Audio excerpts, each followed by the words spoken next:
Assalamualaikum warahmatullahi wabarakatuh. Selamat kembali ke channel Ikram TV dan juga page The Sukan, portal sukan yang paling power dalam seantero dunia. Okey, dah lama kita tak bersiaran, dah lama kita tak bersidang. Hari ini persidangan kita takkan sembang pasal bola. Kita ambil saja base sahaja daripada bola, iaitu cara-cara untuk quick recovery selepas kita bersukan ataupun melakukan aktiviti-aktiviti yang bukan lasak, dia rigorous activity, terutamanya untuk mereka-mereka yang sudah pun berusia 30 tahun menghala ke 40 tahun dan 50 tahun tu lagi lah.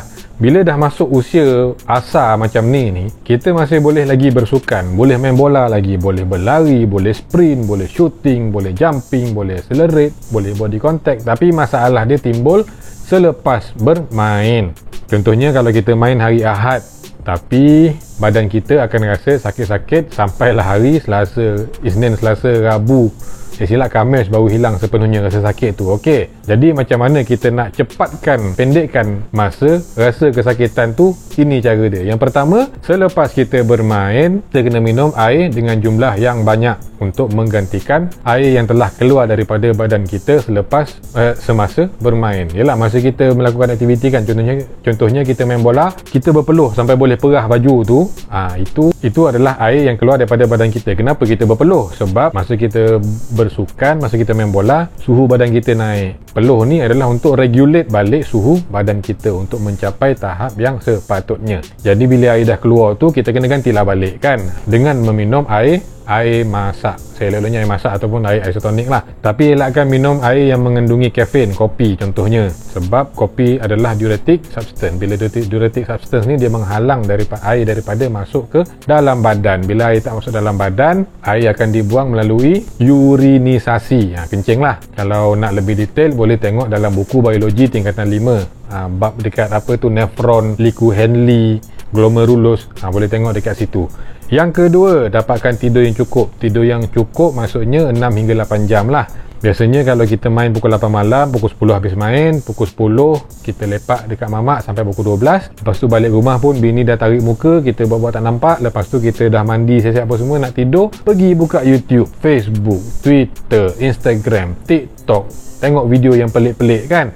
Lepas tu tidur pukul 3, pukul 6, 6.30 dah bangun. Jadi badan kita tidur 3 jam sahaja, dan tempoh yang sangat singkat ni tak cukup untuk badan kita recover, untuk reset balik. Bila badan tak cukup tidur, tak cukup rehat, proses untuk membaiki segala kerosakan, muscle koyak, inflammation dalam badan, tak sempat. Bila tak sempat, itu yang badan sakit sampai 3-4 hari, 5 hari tu. Lepas tu yang ketiga, massage. Massage yang dimaksudkan di sini adalah sports massage, bukan massage yang dekat kedai yang ada lambang ataupun logo tapak kaki yang besar tu. Itu bukan. Ini sports massage. Massage di bahagian muscle-muscle tertentu yang banyak kita gunakan semasa melakukan aktiviti. Contohnya kalau main bola, rasanya satu badan lah. Kita ada header, kita ada body contact kan, kena dekat sini, tahan bola pakai dada, peha ke bawah, pinggang ke bawah lagilah pakai, buat sprinting, buat tukar direction. Jadi bahagian-bahagian ni akan banyak berlaku beberapa kerosakan minor lah. Contohnya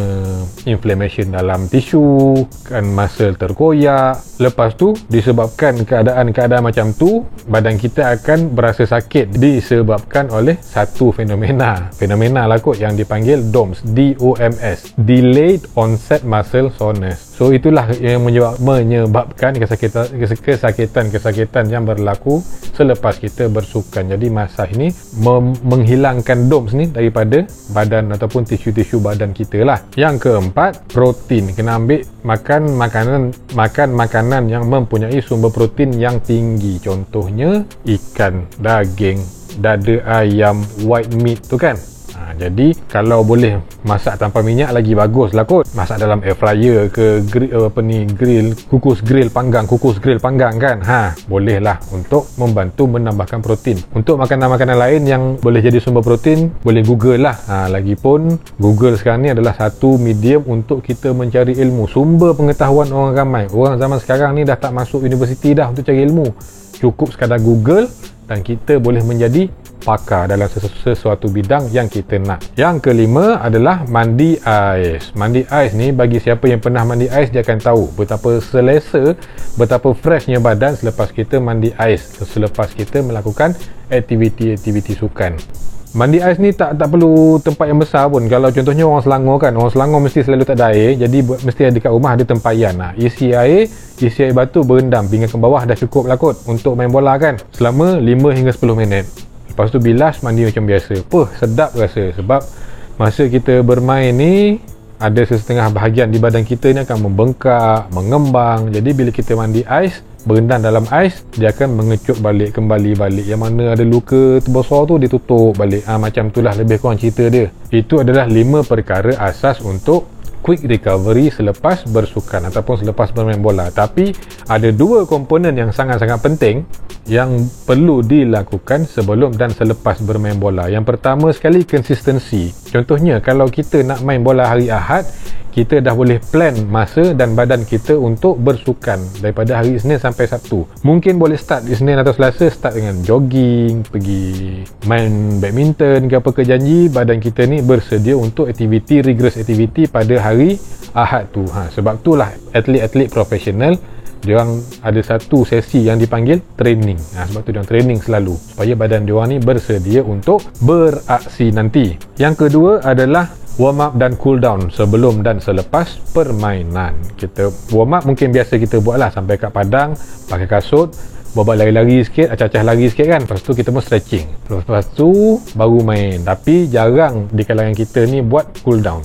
Cool down yang paling simple yang saya pernah diajar oleh jurulatih saya dulu, jog dalam keadaan yang paling slow tapi tak sampai tahap berjalan dalam 2 to 5 minutes. Lepas tu stretching your muscle back. Okey, jadi itu sahaja 5 tambah 2 perkara yang boleh membantu untuk kita recover dengan cepat selepas bersukan. Kalau ada fakta yang salah, boleh komen kat bawah ni. Kalau nak like boleh, saya tak marah. Nak share pun boleh, saya tak marah. Kalau yang belum subscribe tu, jangan lupa subscribe. Itu saya marah tu. Okey.